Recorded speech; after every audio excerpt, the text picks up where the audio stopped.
Hey, whatever, yeah, this is Yzzlthtz. Here to tell you about my favorite Xbox game. I own an Xbox One X, and the game that has gotten by far the most playtime is simply titled Kung Fu Kinect.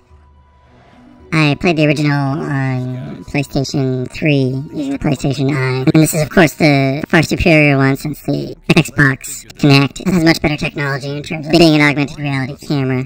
I've tried a number of virtual and augmented reality exercise games and apps, and this is still easily the most ridiculous. These augmented reality cutscenes. I'm pretty sure I did everything. Save the world, check. Clean up, check. Destroy Kwang's helmet. Destroy Kwang's helmet! It's still in the basement. Maybe it's just a coincidence. Those guys might have nothing to do with the helmet. What was that?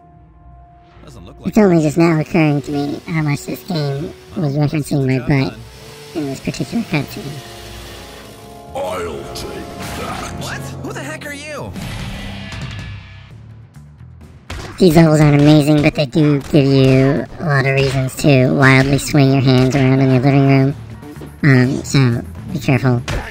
Fair warning. You try this out. There are special moves that, since they're dependent on gesture, are not 100% reliable. I think it's also somewhat dependent on how well your Kinect is picking you and your environment up.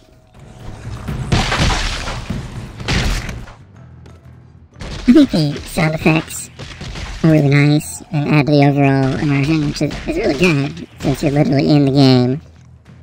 But you're not overwhelmed with the virtual reality environment or the sort of hot, sweaty situation that a virtual reality helmet can be.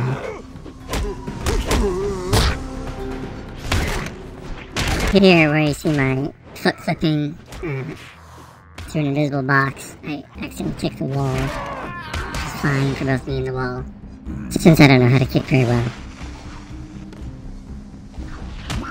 You get into these situations where you're not on the same level as the enemies you want to fight, which can not always be a bad thing if you need to heal and then jump back in later, but it can sometimes be comical chasing enemies around the battlefield.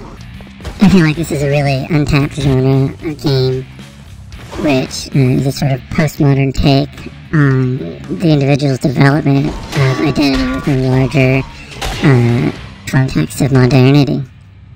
The ratings point system seems generally meaningless, but it does reflect how much you have played the game. I really respect Virtual Air Guitar for what they did with the Xbox Kinect.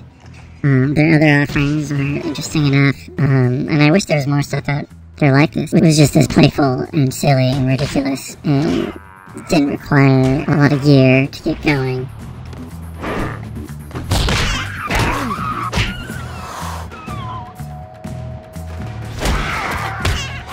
Anyway, thanks for watching. Peace out. Don't forget to like and subscribe. Is that all you've got?